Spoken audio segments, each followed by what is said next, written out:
Good evening all and welcome to day 3 of Cryptid Week. Tonight I have Skinwalker stories, so get comfortable and let the darkness take control. I drove back home to Los Angeles from spending Christmas in Kentucky with my family in 2010, taking the I-40 all the way across the country until night fell around me. Sleepiness crept in after hours behind the wheel, so I decided to pull off the next exit for a hotel room to rest properly before continuing the long journey westward. The stop landed in Holbrook, Arizona, about 20 to 30 minutes east of Flagstaff, where local motels lined the highway. I checked into a standard room with a keycard, grabbed some Taco Bell from a nearby drive-thru, and ate dinner late, and then out of curiosity, drove around back roads in the surrounding desert while eating my food, exploring the dark, empty landscape under the stars. While driving those winding, unpaved paths, I flipped through local radio stations, searching for something to listen to, and landed on one playing what sounded like Native American chants and traditional music with rhythmic drums echoing through the speakers.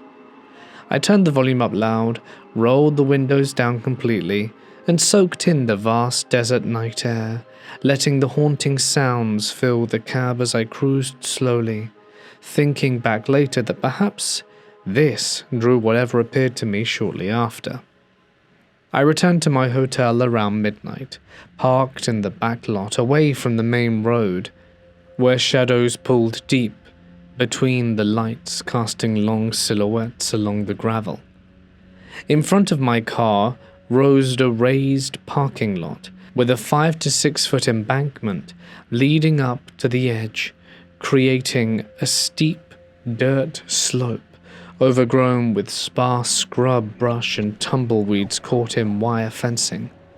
I opened both car doors wide, grabbed my bag of clothes from the seat, and started reaching for other items like my Taco Bell wrappers and road snacks scattered on the passenger floor, when the loudest roar I ever heard ripped through the air.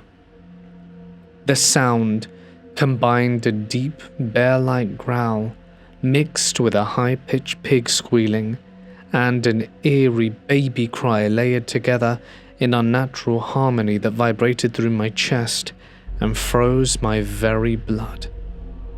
I looked up towards the noise's origin, scanning the embankment above, and there stood this thing directly in the parking lot, overlooking me from the higher ground about 10 yards distant. From what I could tell, in that panicked moment, it measured at least 7 feet tall, possibly bigger, with broad shoulders filling the outline, and the distinct head shape of a wolf, topped by pointed ears that swiveled slightly as if listening to my movements below. Long arms stretched past its knees, dangling loose with oversized hands clenched at the ends, swaying gently as it shifted weight from one foot to the other on the pavement above. Its body was covered in coarse, dark fur and matted in places. I saw that monstrous form clear enough to etch every detail into memory before instinct overrode thought completely, and I broke into a full sprint towards my motel room door, leaving the car wide open with the door flung ajar. My feet pounded pavement, heart slamming in my ribs as I fumbled the keycard from my pocket, hands slick with sudden sweat. I finally shoved the keycard home and heard the lock click green and burst inside, slamming the door shut, throwing the deadbolt and chain before dragging every piece of furniture I could move against it in a barricade. I stripped all the sheets and blankets off the bed, bundled them tight around me and retreated to the bathroom, locking the door to before curling into the empty bathtub, where my back chilled on the cold bath. I spent most of the night wide awake, researching on my phone, scouring forums and sites about paranormal encounters in Arizona deserts, which led me to Skinwalker lore tied to Navajo traditions, where shape-shifting entities mimicked voices or animals to lure victims, often triggered by loud music or chants near reservation boundaries. My hotel sat right on the edge of Navajo land, marked by faded signs along the highway, warning outsiders to respect sacred ground, which explained the radio station's signal strength and cultural pull, drawing me deeper into the forbidden territory unknowingly.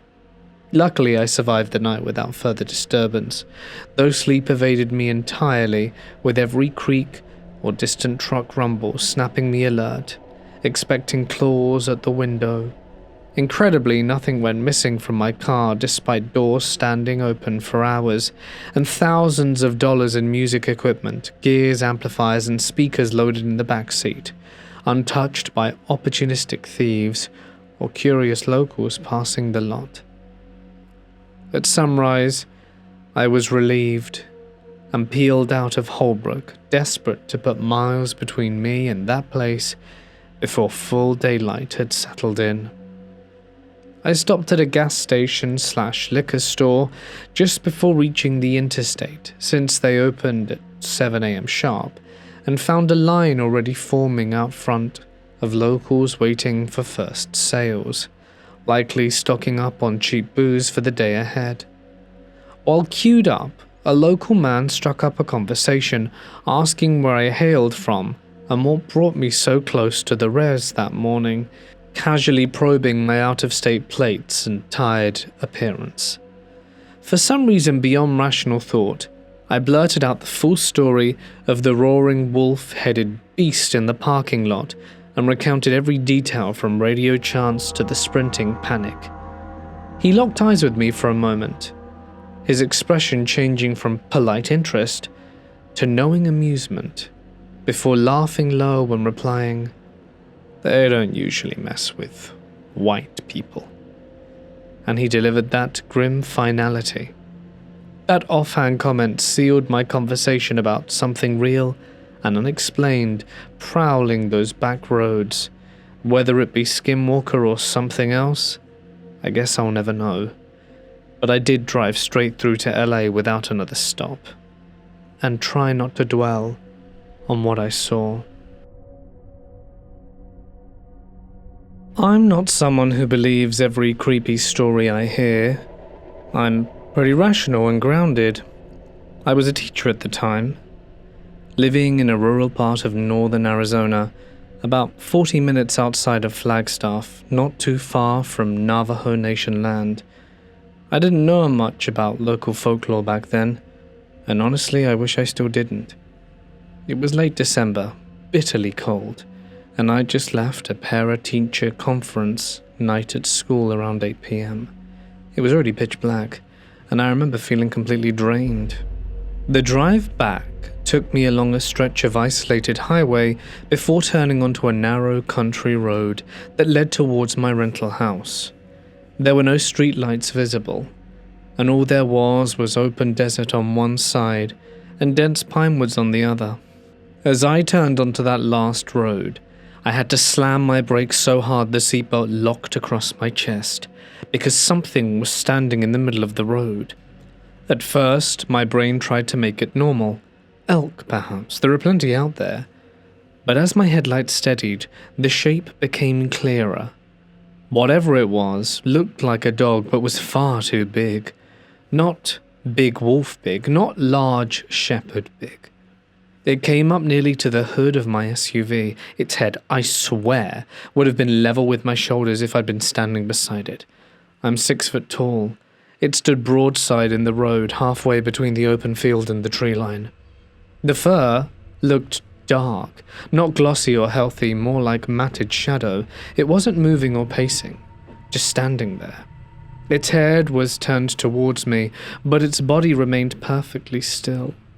My full beams were directly on it, yet it didn't flinch or squint. And that's when I saw its mouth. Its lips were peeled back, not in a bark or mid-snarl, but drawn to expose its teeth. That's what hit me hardest, when I looked at its eyes. They weren't reflecting light the way an animal's usually do, no green or yellow shine, but they looked focused and intelligent, directly on me, and not the car. Then its jaw shifted. It looked like it was adjusting itself. There was a subtle jerking motion, and I remember this overwhelming wave of dread wash over me. Every instinct in my body was screaming that I was looking at something, pretending. It was too much. I threw the car into reverse and backed up fast enough that I nearly fishtailed. I didn't look away from it while I did. It didn't chase or move, but simply stood there, tracking me with its head as I retreated into the distance. Once I got back to the main road, I drove straight into town instead of home. I ended up sitting at a 24-hour diner for almost an hour, trying to convince myself I'd just seen an unusually large wolf under weird lighting. I even Googled Giant Wolves Arizona, dire wolf sightings, anything that could explain what I had seen. And I wish I hadn't, because I stumbled upon references to skinwalkers. The descriptions: animals that look wrong, unnaturally large, eyes that scream human intelligence, standing motionless in roads, mimicking shapes. There was also the part about them lingering near wooded areas and open desert. Eventually, I forced myself to drive home. The road was empty, and there was no sign of it. I wanted to feel relief, but didn't. Instead, I felt watched. I parked as close to the door as I could, keys already in hand. Bear in mind I'm a grown man in my 30s, and I sprinted to my front door like a terrified kid. And once I was inside, I locked everything and turned off every light except one. And for hours I kept checking the windows. At one point, and this could have been just my imagination, I thought I saw something standing near the edge of the tree line across the field that was simply too tall and still. But then when I blinked, it was gone. Whatever it was, I never saw it after that night, but I stopped driving that late road at night if I could help it. During my time at school, a few precarious circumstances landed me with no car. Because of this, I was forced to move to an apartment that would have put me within striking distance of my campus. Being that it was about a 2-mile journey, with my city's relatively small downtown falling in between my complex and school, I found it most rational to purchase an electric scooter as my primary form of transportation. My city ran alongside a river, and my apartment happened to border it. This gave me a nice view, but more importantly, it gave me direct access to the greenway that allowed me to circumvent all traffic on my scooter. It was a straight shot from one end of the city, my campus, to the other where I lived. The greenway did have one flaw that regularly proved to be detrimental. There was almost no light for about a quarter of a mile in the section behind my apartment, and where I got on. My scooter was nice, but the headlight was abysmal, and I resolved to not use it entirely, instead relying on my eyes to be able to discern movement on the path ahead. During my year-long stay at Riverside, I would count on one hand the number of people I saw on the path after dark. Guess I was the only one crazy enough to be out there so late so regularly. I drove past a naked homeless person tweaking about a mile from my house, calling the cops upon my arrival back home. I drove past one man whose chilling gaze could be felt even in the pitch dark. He must have not have been happy to see an electric vehicle with no lights at such an hour, which I couldn't blame him for. Of the encounters I had on that path, there is only one that still haunts me. One I couldn't tell my friends or family about, because I wasn't sure if they'd believe me. Like any other of my evening commutes, I made it to the gate in the back of my complex that led up to my home. I was confident in the dark, and I didn't frighten easily. But as I unlatched the gate, I felt the sensation I had when the man was staring me down. I was being watched. Looking down the path to the section that lay ahead about 20 yards or so, under a flickering orange street lamp that signified the end of the greenway, was a German shepherd staring at me. It was as if it had been taxidermied. I couldn't see it breathing or blinking, just staring. Its eyes were almost human. Despite the distance, I could easily discern its iris, small and beady. I felt frozen, and a morbid sense of dread overwhelmed me. I didn't dare get any closer, nor did it. We were locked within a mutual trance, and the entire time it was completely still. I wasn't sure how long it had been standing there, but I didn't take my eyes off it. I felt like that's what it wanted. I knew my gaze was the only thing holding it in place. The river flowing and the sound of cars passing by on a nearby highway felt deafening. Further down the path in the foliage adjacent, past whatever that thing was, there was a crackle of twigs being broken under the pressure of what was likely a bunny or groundhog. Before the sound even finished reverberating, the thing had snapped its head to the direction of its source like an owl. Electrical pulses were surging through my body, and I could feel every nerve screaming at me to immediately break for my apartment. However, I was so paralyzed with fear that I kept my gaze upon the creature. Knowing where it was the only thing providing me a sense of comfort. Then, after it had seemingly ascertained the location of the animal, it leapt up on its hind legs and darted into the woods. Like a bolt of lightning, it was gone, and it took a few seconds for the rest of my body to catch up on what my eyes just saw. Finally realizing that the thing was fixated on something beside me, I immediately swung open the gate and carried my scooter up the mulchy hill onto the parking lot. In one motion, it turned on, placed it down, and started riding to the side of the complex my apartment was in. I was on autopilot, focusing on perfectly executing whatever actions would lead to the security of my covers. Before I knew it, I was in my room, when I finally sat down on my bed. I felt like I needed to cry. I couldn't understand what had just happened, but with a million thoughts racing my head, I was just happy the encounter was over. For the rest of my time at Riverside, I decided dealing with the extra traffic going through downtown was worth it for being in the safety of the light. I could handle racing past crackheads and junkies, but I never wanted to see whatever the hell that thing was again. I didn't have another incident, and when I finally got another car after I graduated, I began to feel safe commuting once again. However, I still live in the city. Noises at night make me feel uneasy now, and one time I could swear there was something tapping on my bedroom window. I don't think I'm ever going to be the same. And the confidence I had to take care of myself in the dark has all but vanished.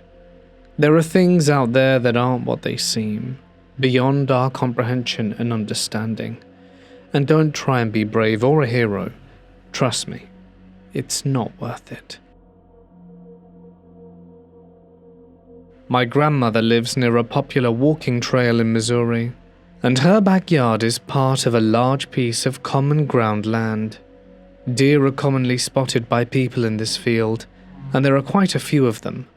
My grandma, like most, likes to feed birds.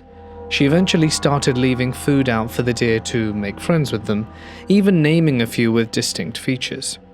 It was cute, and thanks to her I've got to see a lot of deer up close, going out to feed them a few times myself. Pretty much every deer I've encountered has been normal and adorable, except for one. The first time I saw him was around 5 p.m, when I had gone out to put corn in the little buckets my grandma leaves out for the deer. He was stumbling across the field in an odd, drunken manner. I thought it was likely injured, so I shook the cup of corn to get its attention and feed it to him to help him on his journey to recover. He looked at me, his eyes beaming into me, and I felt an odd shock go through my body that I still cannot explain. After an odd moment of tension, he began slinking over to me, nearly falling on his face over and over again. I then noticed it was missing an antler and had oddly shaped human pupils. I dumped the corn into the bucket and retreated inside to watch the poor fella eat from the window, like I normally do with the other deer. The entire time the thing ate, It stared directly at me, never breaking eye contact or blinking. It wasn't rare for deer to keep its eye on me while eating, making sure I'm not up to anything, but I've never seen one go this long without blinking. Oddly enough, no other deer showed up that day for corn. We normally get at least 4, at most 15 deer at once, so this was odd. Once he finished eating, he continued his awkward walk back to the tree line. He peeked over his shoulder multiple times to see if I was still watching. Once he got back to the trees, I went back to what I had been doing before going out to feed. But when I looked outside, I saw the thing standing on its hind legs, still looking back at the house. I closed the blinds and tried to explain the situation to my grandmother.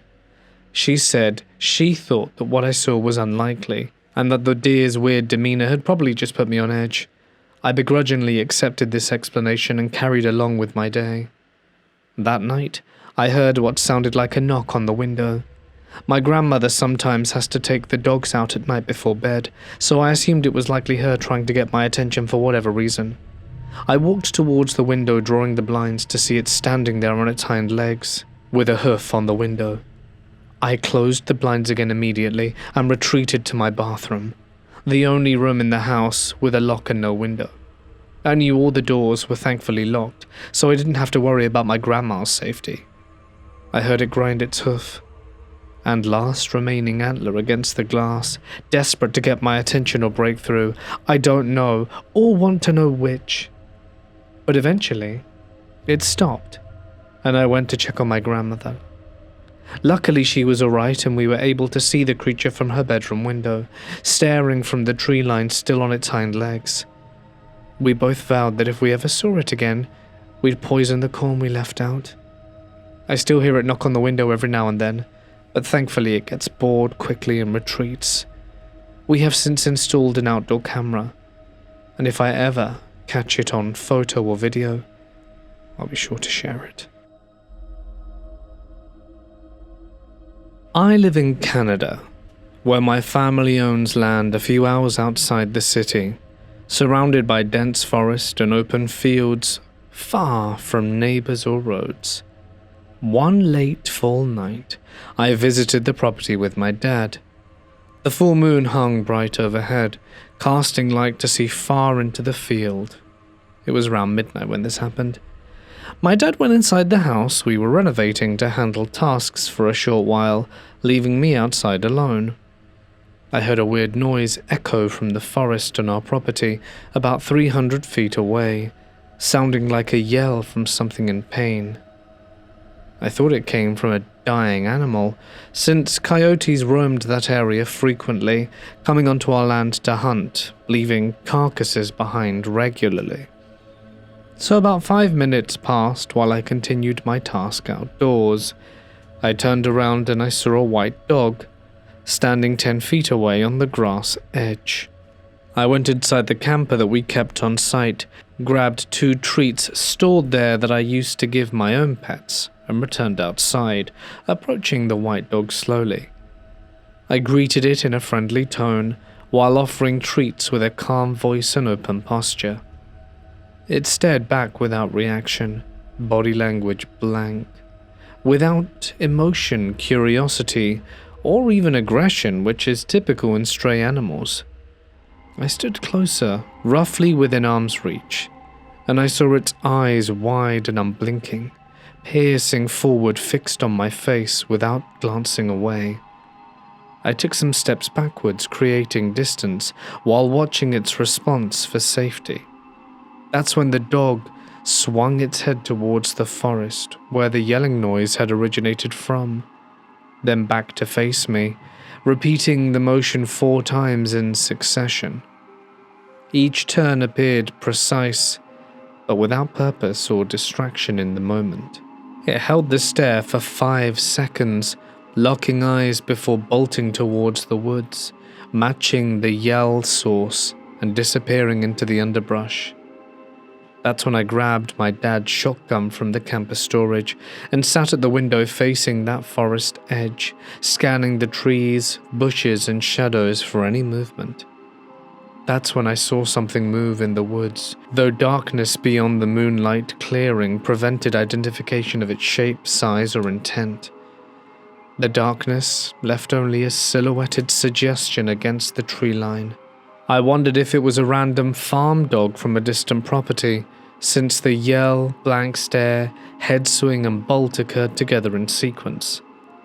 That's when my local friends confirmed parallel experiences, after I shared my account later that week. They described odd dogs, human-eyed figures, forest yells, and unnatural retreats, tying into native lore they knew so well. I researched native lore afterwards, which confirmed white dog forms served as scouts or disguises for larger entities. That lore ruled out Adlet legends due to the figure's canine appearance, without reverse feet or hybrid traits mentioned in the tales. And the moonlight, as I said, gave me a clear view of the dog during the encounter. My dad confirmed no stray dogs got reported from nearby farms that season. And after everything I researched, I wonder if the creature I encountered could have been a Skinwalker. I was on vacation in a small town with a population of 700 in North Dakota, about 30 minutes from the Canadian border, alongside my mom and my boyfriend during our annual summer visit there. We went to this place every summer without fail, and this marked the first time I had an experience. We were hosted by my brother and his wife in their house, where they kept 7 chickens.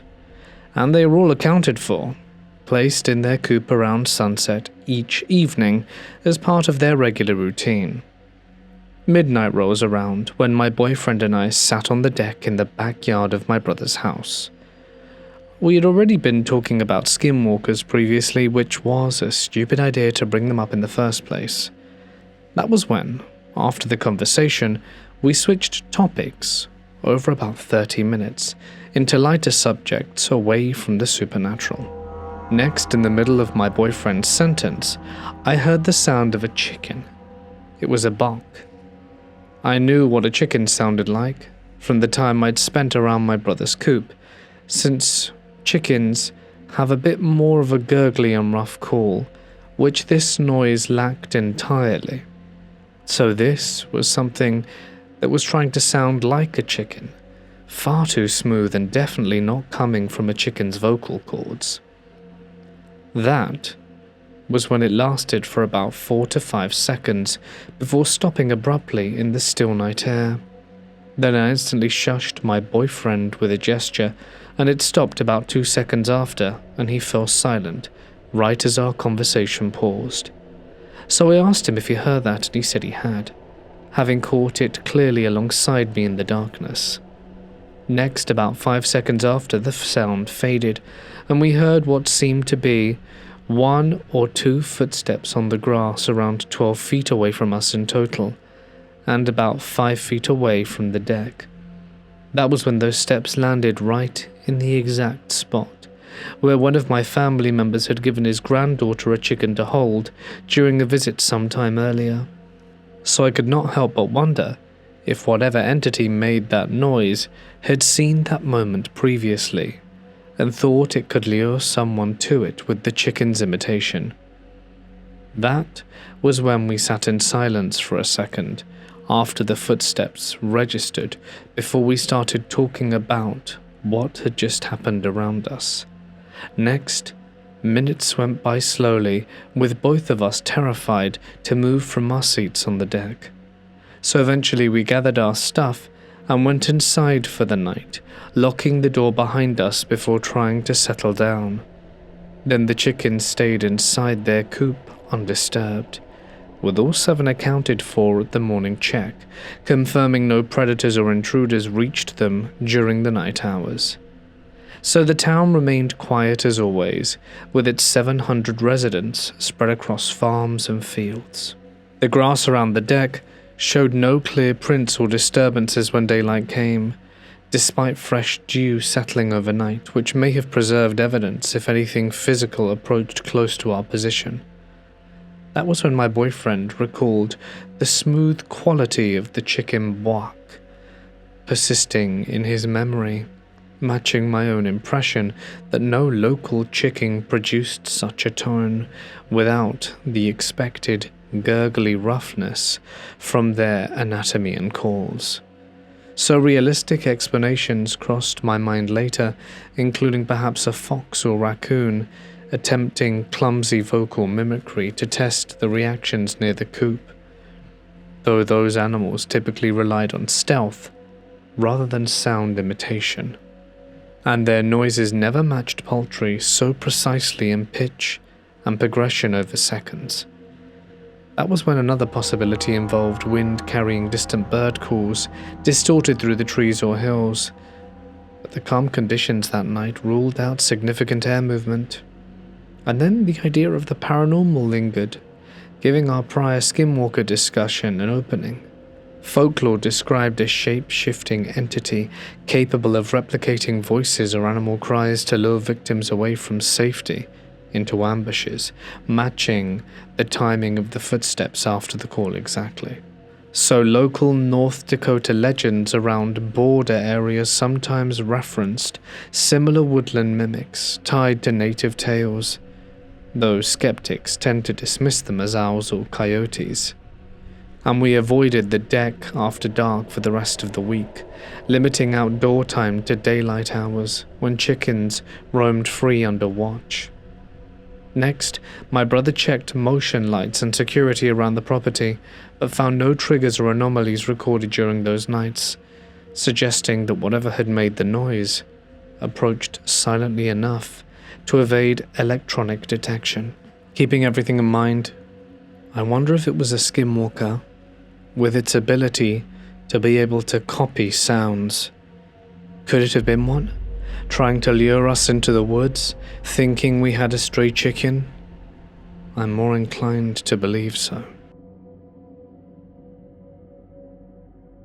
I lived in Denver, Colorado back in 2016 during high school, where I held a decent job that paid well until they fired me for playing metal and techno music while working there.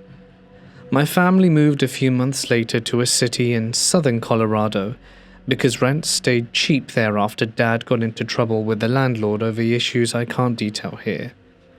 I loved horror and paranormal stories, so tales of skinwalkers or werewolves drew me in strongly as a horror enthusiast eager to read and hear accounts, even true ones, without grasping how terrifying real encounters turned out. Well, a warm night in 2021 shifted my perspective completely on why nobody should ever wish for such a thing to appear near them, providing context for the encounter that happened right in my own home of that year. The night began like any other routine evening after I returned home from a new cleaning job at a call center where I wiped down desks and floors daily. I relaxed by playing Destiny 2 with friends, chatting in one ear while listening to Navajo shamans discuss skinwalkers and their history in the other. The mood grew dark quickly from those shaman recordings mixed with game missions, but after a few hours, we finished Vanguard Nightfall runs successfully, earning a heavy ammo grenade launcher with some good rolls before I quit the session with the lads around midnight. I went to bed around that time, expecting normal sleep in the shared family house where my mum, younger brother, and sick father also slept through standard nighttime quiet. Well, about 3 a.m, something woke me up suddenly, and that is when I saw a pair of red eyes fixed directly on me from the dark corner of the room, watching without blinking or shifting position at all. My body locked in place completely, unable to move as if every muscle seized under invisible command, screaming silently inside my head to stay still or face death immediately from whatever stared unblinkingly at me. Fear spiked higher, because I still lived with my family, so worry filled me for what that thing might do next, be it my mother, brother, or ill father in nearby rooms, vulnerable My heart beat loud enough that I could hear its own rhythm, and my ears strained for any clue to identify, until the low growl started close to the bed, accompanied by occasional snarls cutting through the pitch-black room, where only those eyes remained visible.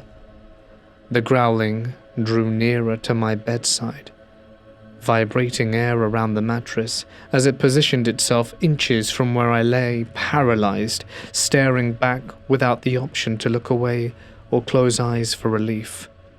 Those eyes conveyed a clear message through an angry red glow, that my familiar world ended abruptly, leaving outcomes entirely in its control without mercy.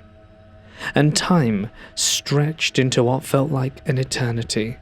Minutes passed before it backed off slightly, allowing movement to return to my limbs slowly, but I chose to remain still, knowing it leered nearby, testing reactions or gauging responses before deciding its next course of action. It wasn't until sunlight crept through the window edges hours later that dissolved the eyes without a trace or sound, leaving the room empty and silent once more. I immediately grabbed my handgun without delay, swept through every room and corner of the house, checking locks, windows, and family safety, before confirming that everyone was alive, though shaken from noises heard during the night. My mum looked terrified from being awoken, and Dad lay confused, asking about warped chainsaw sounds echoing through the walls, while my brother confirmed sightings independently and described it precisely as a tall, skinny figure with a wolf head, staring briefly, teeth like knives, and hands resembling human hands with Freddy Krueger-style claws extended. Dad yelled, blaming horror movies being played before bed for shared nightmares, despite my denial of any film or audio left running that night, which he insisted caused a collective delusion. Hours passed before Mum drove me to the city park, parked the car, and asked directly what that thing truly represented from the previous night. I admitted ignorance on the exact identity, but stressed its unfriendly nature clear beyond doubt. In the following weeks, bad luck consistently happened, with Destiny 2 runs failing repeatedly, the job supervisor claiming things were unclean, despite me cleaning them to perfection just minutes before, leading me to quit after telling them off directly. Call center employees supported me fully, stated the floor sparkled clean enough to eat from, confirming no issues existed before management pressure mounted inexplicably against my work. I then went to the outskirts of the city to visit a shaman, and explained the events in full. He stated my strong interest drew it near, not from negative energy alone, despite polite nature, but likely native blood somewhere in the family lineage, keeping it interested and still watching from a distance without specifying evil spirits or skinwalkers exactly. He offered a free house blessing through a priest friend to repel it, provided I avoided feeding further interaction through talks or curiosity, which I accepted. 2 days later, Dad's health declined rapidly, which forced us to do the unthinkable and admit him into a hospice. There appeared to be no chance for recovery, and forced us to confront what were going to be the final moments of us together as a family. 3 days after, Dad requested Mum and brother leave the room, keeping me alone for one last private talk, where he admitted seeing it at his window the night prior, apologizing deeply for past wrongs against my brother and my mum, acknowledging the rocky history filled with jerks, delusions, and traded punches and public cruelty. He made peace with God and invited any anger I had, but asked that I protect my mum and brother from it. Those were the last things he said, and he passed away peacefully. I will say this: be careful when you talk about skinwalkers. It doesn't matter if it's in a voice call with your friends, saying them out loud. I believe there are forces in this world that we will never understand, and talking about them can put a target on your back. And they will come if you have that target. When I was around 11, my family lived way out in the middle of nowhere in rural Oklahoma. I'm talking about no neighbors in sight, just dirt roads with very patchy cell service. Because of coyotes and wild dogs, it was normal for us to take something with us when we went outside at night. My dad always had a rifle nearby, and I'd usually grab a big knife or machete if I had to walk away from the house. That was just the reality of country living. Well, one night while I was taking the trash out, it was probably around 9 p.m, fully dark by the way, and our trash can wasn't right next to the house either. It sat maybe 50 feet out near a cluster of bushes and scrub trees. I remember it being quiet, and I walked out there, tossed the bag in and turned back. And that's when something grabbed my ankle. At first, I thought I'd stepped into a thorn bush or got snagged by a branch, and I half stumbled and tried to yank my leg forward without looking down, but whatever it was didn't let go. That's when my brain caught up with what I was feeling. Fingers were wrapped all the way around my ankle. I now realized there was pressure on both sides, but the fingers felt too long and overlapped more than they should have.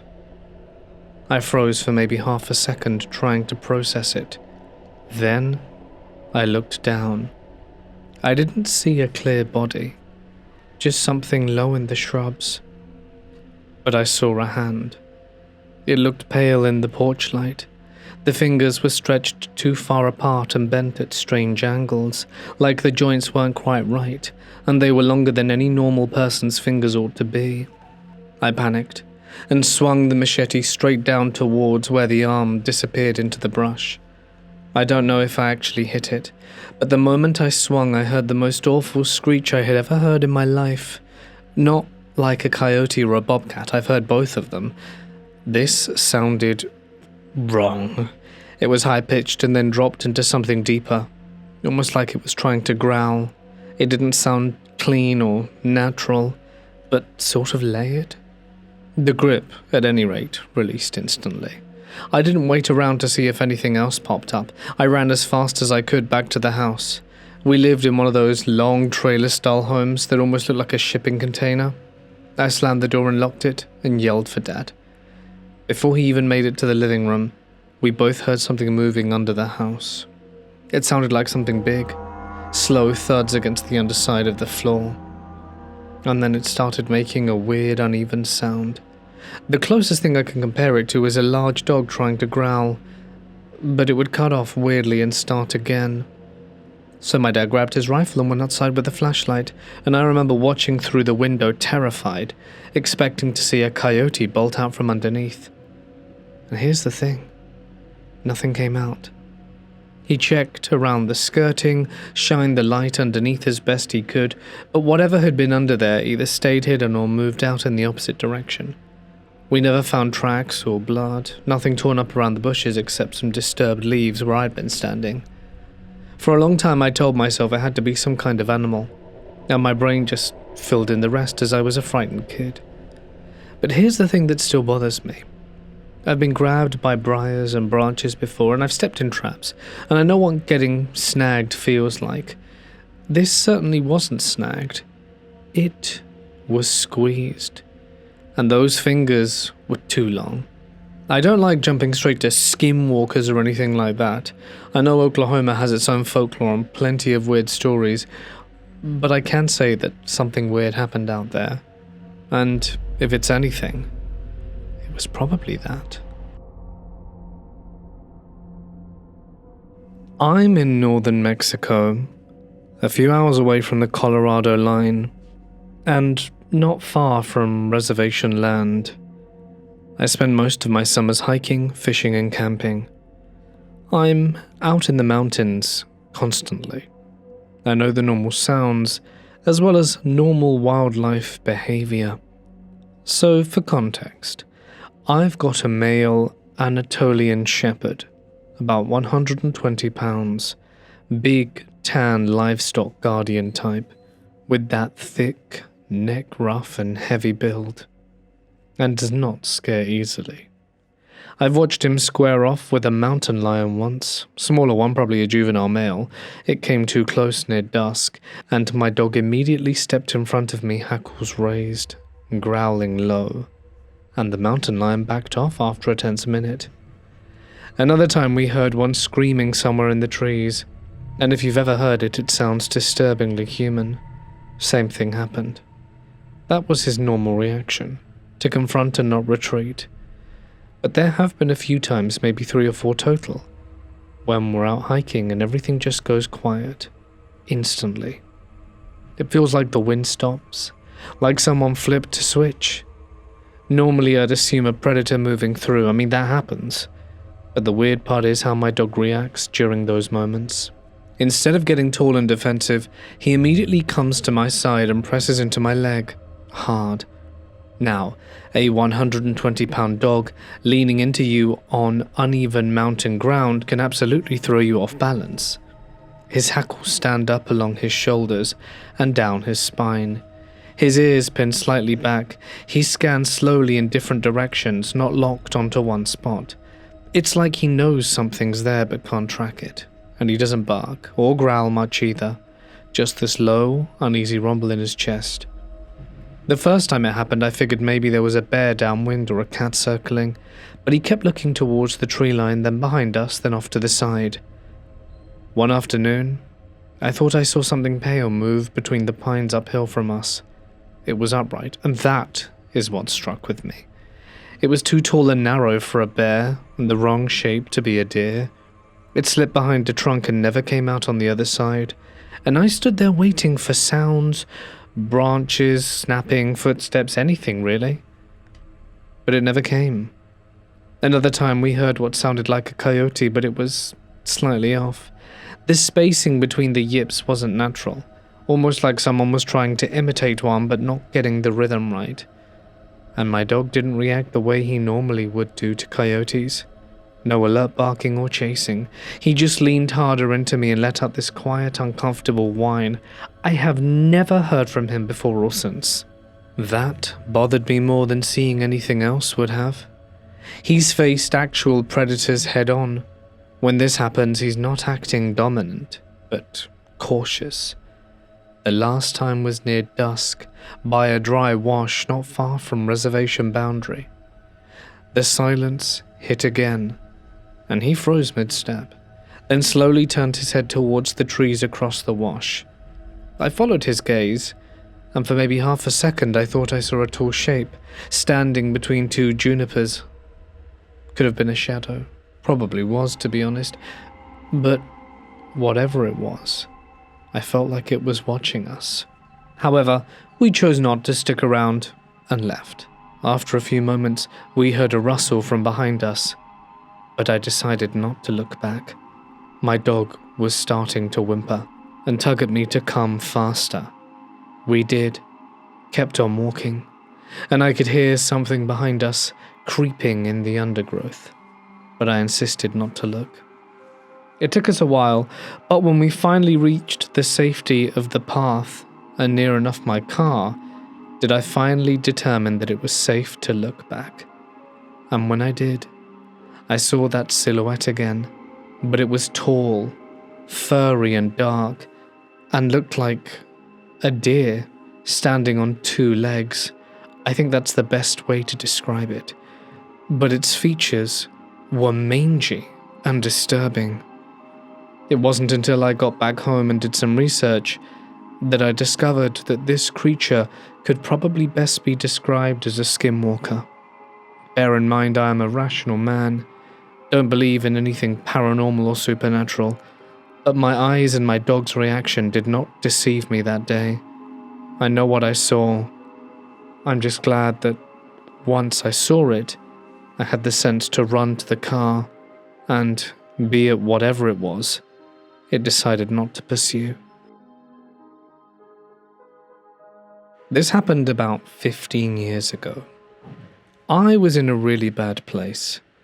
Quite honestly, my life had become Groundhog Day. Boredom and monotony. I was married. My wife and I didn't have any kids, and I might have taken up online gambling, and subsequently lost a lot of our money, most of it being her money, as she had the higher paying job and we had a joint bank account. And surprisingly, when my wife eventually found out, she absolutely flipped her lid. At the time, I was of course outraged that she would be angry at me for losing roughly $45,000. Obviously now I can see that was a terrible thing to do. But feeling stupid, childish, and defensive, I told her I was going to go away and terminate myself, if you get my drift. And at the time, I was the kind of guy who would be so petty as to genuinely consider acting out this stupidity, all in anger and rage. So what did I do next? I got her car, threw some stuff in, and just drove. There was still some money left in my account, and I stopped by, bought some food, and began decompressing in the car. That's when I had a long reflection about my life, looking at what I was doing, why I had done it, where I was unhappy, and after thinking about it for a good 2 hours in that solitary car park, I thought, what's the point of all of this? And deep down, decided that I didn't want to exist anymore. I would be quite content to admit defeat, to reach game over, and conspired that the last thing I wanted to do was explore these woods near where I lived as a child. I loved those woods, and it had always been my childhood ambition to see the very depths of it. And in a way I thought it befitting to end my life in the place I had wanted to discover the most. I didn't know what I would need, so in the morning, after sleeping in the car, I bought some water bottles, a backpack, some dry food, a whole bunch of junk food, seeing as it will be my last few days, threw it in the backpack, and thought, this is it.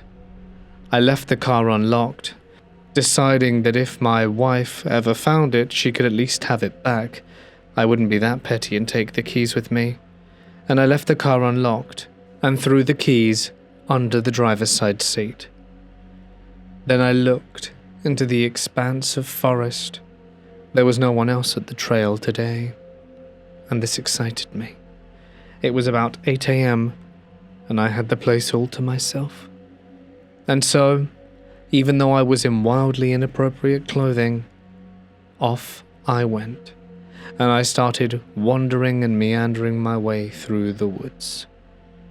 I was enjoying the sounds of nature, the chirping of birds, the scurrying of little ground animals, and I was genuinely having a great time. I was thinking to myself that at this very moment, I should be in work. They'd probably be calling my wife to see how I was doing and why I hadn't showed up. And I was taking a sick pleasure in knowing that they'd never see me again. And at that point I realized something. I had brought no equipment to assist me in yeeting out of reality, which was obviously a critical error of judgment. But thought, if I just walk for long enough, I'm sure I'll run out of water, and in the end, will just perish anyway.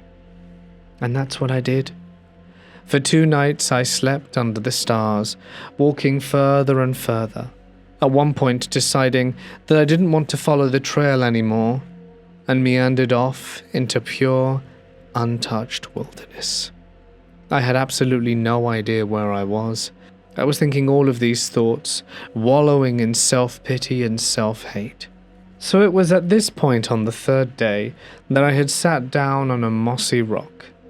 Part of me was regretting my stupidity at doing this.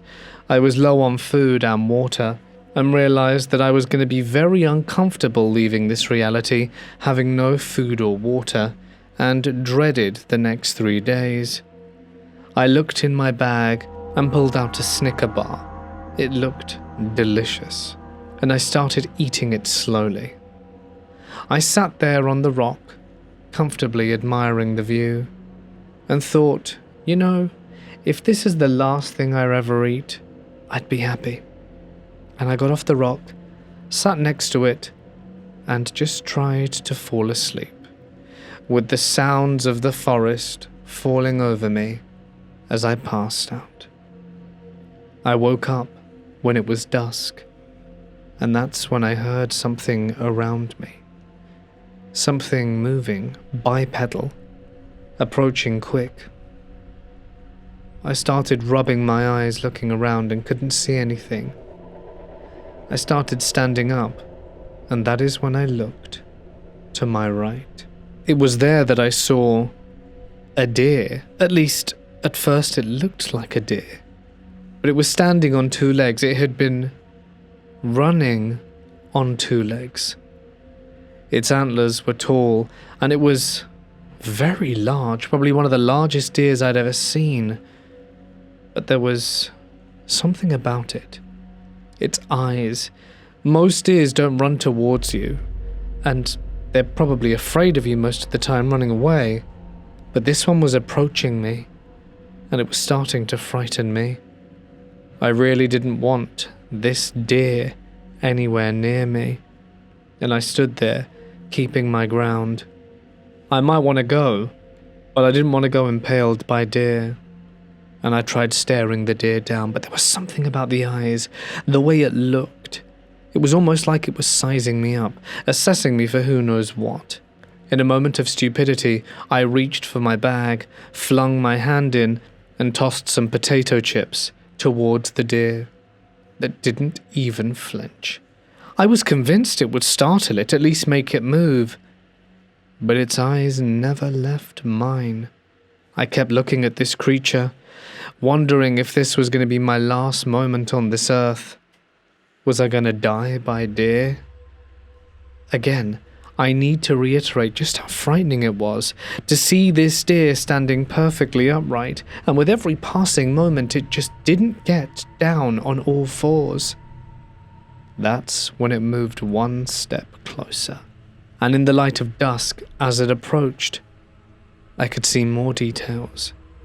Its fur was clumped and matted, and the way its front hooves looked were just odd and discombobulating. It looked like something that had been sort of pieced back together. And something inside me was screaming to run. It was in that moment that I dropped the bag and fled. I looked behind me a few times, and the deer just stood there, staring at me as I ran. I don't know how long I ran for, but when I finally was out of breath, I couldn't even tell you which direction I had come from or where I had left the deer in my bag. Now I had no food, no water, and was hopelessly lost in the middle of the wilderness. I fell asleep, tucked under a tree. I don't know why, but the feeling of losing the bag made me feel even more vulnerable before. Like, without it, I was in mortal danger, which I guess I had brought upon myself. I fell asleep, awoke up I can't tell you when, to the sound of something on 2 feet, 2 hooves, walking around near where I slept. There was a thin sliver of moonlight that pierced the canopy, and I could just about see a shadow on 2 hooves walking towards me. I know for a fact that it was either that deer or Satan himself coming to take me. And I ran. I don't even know where I got the energy from, but I ran through the night. I didn't stop for hours. As the sun came up, I reeked, profoundly reeked. A stench so unbearable I myself could barely handle it, was soaking and absolutely terrified. It was at some point on that run that I realized maybe I didn't have it so bad and I could figure things out, and that I wanted actually to live. By some sort of divine miracle, Providence, God, or whatever you want to call it, I actually stumbled into a pair of hikers right about 8 a.m. I asked them the time and they told me. I asked how far it was to the trailhead, and it turns out I was only about half a day's hike. They gave me water. It turns out that in my meandering, I'd actually sort of done a loop on myself, which was fortunate. And if it wasn't for them, I'd probably, certainly, be dead. I didn't tell them about the deer creature I saw. They asked why I was out there, and I just told them I got lost, even though they could probably tell that was a lie given my attire. But I made it back to the car, which thankfully hadn't been stolen, drove back to my house, apologized to my wife, and said I'd do anything possible to fix the situation. And we made it through our problems in the end. It took a long time, though, to process the deer creature that I had seen. When I finally got around to telling a few people, they told me it was probably just a hallucination brought on by dehydration, stress, or hunger.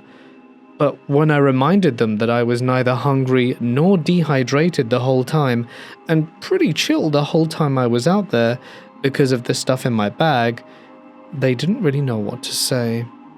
It wasn't until I started looking up things online that I realized the best description for this thing would be a skinwalker. That creepy deer. I never went back into those woods again. When I was 13, I went on an expedition with the classes where I was studying at the time. We went to the Solovetsky Islands for 2 weeks. Everything was fine. One day we rode the train, and the next we got to the place where we were setting up camp. We sailed to the islands for about an hour. There were 2 teachers and about 13 children, including me. There was a small village and a giant, dense forest. While I was riding the train, I learned more about this place, that there used to be a concentration camp where more than 10,000 people were killed, and that various rituals were carried out there. On the first day I managed to meet one guy, Arseny, and I settled into a tent with him. When we set up the tents on the first night, the sound from the church was clearly audible, although I was located in a very distant village, and it was simply impossible to hear the sounds from so far away. The whole tent heard it. It was divided into 2 sections. There were always 5 of us there. On the 3rd day, we found a small river near the camp. We found a blade and a cross, which really bothered us. Then we went to the village, where they told us something like the 7 wonders of Solovsky, one of which told of a man who put a bearskin on himself, walked around and scared people. Later that night I went to the toilet, and while I was relieving myself I felt someone's gaze on me very strongly. I had walked far from the camp and couldn't see anyone. I don't remember exactly what happened on the following days, so I'll just tell you what I do remember. During the day in my free time, I walked through the forest and studied it. I came across a symbol laid out with stones. I asked about it, but didn't recognize it. It looked very old. It seems that on the 4th night, when we fell asleep, someone was walking near our tent, and everyone saw and heard it. The next morning, we asked who had been walking there, and everyone said they didn't know. Also, on the first day of settling in, we discovered bones of unknown origins near the camp. After that, my friend and I began to study the area. One day we heard loud sounds from the forest that seemed to lure us. For many days we walked and looked for the source of the sound, and we began to put together a picture. At first we thought it was a joke, like we had found something that wasn't there. But from the 7th day, when we peered into the dense forest, we began to notice what seemed to be tall figures standing and watching in our direction. When we tried to approach, they seemed to disappear. We decided to wait. One evening we stood there with Arseny and another guy, Sasha, standing in silence waiting for the sound. At one point, right from the dense trees, a silhouette began to emerge again, and an indistinct sound could be heard. "Help!" in the voice of a young girl. All 3 of us heard it, and ran as fast as we could. That fear is something I will never forget. After that, we only watched the forest from the camp, and whenever we walked, we looked back constantly. To this day, I can't forget the fear in the moment when I realized that this creature fit the description of a Skinwalker. Hey guys, it's Mort here, and thank you so much for listening. As some of you probably already know, YouTube is now making it harder to find long-form creators. That is to say, they are not recommending us as much because they try and bombard your feed with shorts, seeing as that is what is popular and trending and new. So, I do implore you at this time to show YouTube that you still care about the long-form channels. So not just me, but all of them. Please, don't forget to interact with the long-form videos, and, subbing and pressing the bell really do go a hell of a long way in reminding YouTube that you do like to listen to me from time to time, and other people out there. Just keep it in mind, guys. Thank you. But that wraps things up here. I will be back again tomorrow with a mix of cryptid stories. It could be skinwalkers, it could be stuff that I honestly don't really know what it is, but it's just cryptids, and I would love to see you there. Thanks, guys. But that is it from me. One final thank you to my members and patrons whose names can be seen on screen for all your support. It really does mean the world, guys, so thank you. But until next time, stay awesome, and good night.